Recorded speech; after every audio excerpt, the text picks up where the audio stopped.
Morning.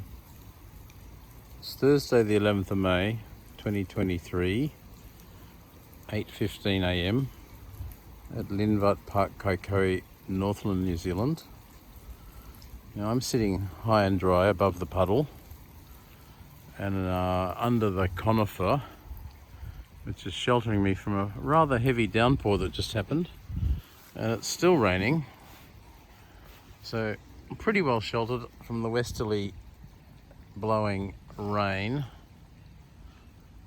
On my day off, I've been up very early doing chores, making the house beautiful for the next day and 3/4 that I've got off before I start night shifts tomorrow, so I can enjoy the lovely clean house. And now we'll have an hour here. Dogs are fed, I'm fed. I marinated some chicken legs this morning. Pretty relaxed day now. Yeah.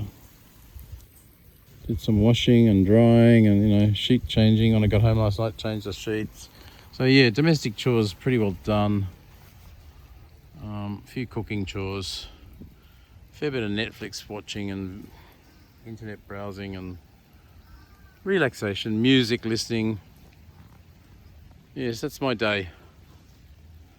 So anyway, I shall sign off. Big love from Anthony. Bye.